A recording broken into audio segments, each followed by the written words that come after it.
ating Panginoon. Amen? Amen. Paano tayo nilinisin ng ating Panginoon? Sasabunin ba tayo? Babanlawan? Ano ba? So, magitan na pagsisisi ng ating kasalanan. Ang hinihingi kasi sa atin ng Panginoon yung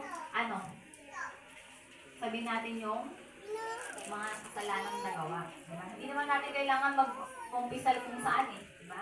Sabi nga ang Diyos ay Espiritu, kaya dapat siyang Sambahin sa Espiritu. Espiritu at katotohanan. Baka Amen. meron pa rin kayong pinapahit-pahiran sa bahay.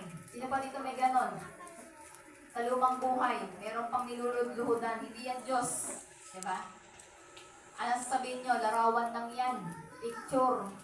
Diba? May mga ganon sila Kagaya nung namatay na ganito. Ano lang yan parang naalala ko lang siya. Pwede bang ganon? Masasabi bang larawan lang yun o anong tawag nila doon? Remembrance ba? Nung taong nawala. Pero bakit nakaluhod? Diba? Bakit doon nagpipray? Tapos doon po rin hinahandugan ng mga pagkain. Sa tingin nyo, kakain ba yung kahoy?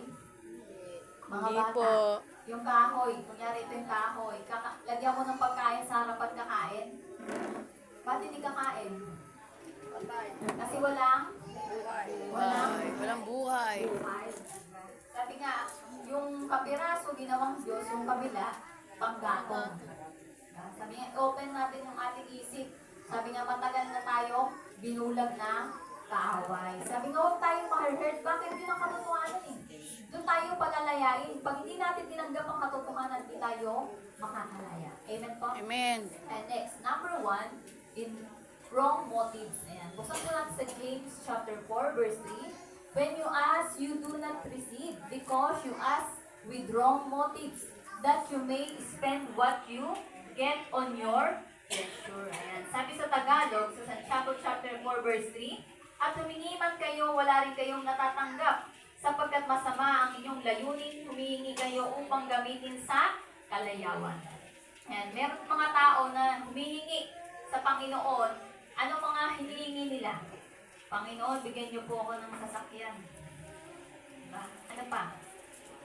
Bahay. Maraming pera. Diba? Pero sabi nga, yung purpose nun, alam na ni Lord kung saan mo talaga gagamitin. Kung ano ba talaga yung motibo mo. Kasi alam ni Lord yung ang laman ng ating iniisip. Saka laman ng ating puso. Alam niya na hindi pa tayo manalangin. Sabi niya, alam mo nang pala ni Lord, di ba pa kailangan tayo mag-pray? Di yun nga, communication. Halimbawa, iti-text mo ang mama mo, masasabi mo ba sa mama mo na kailangan mo ng ganito? Kung hindi mo the-next?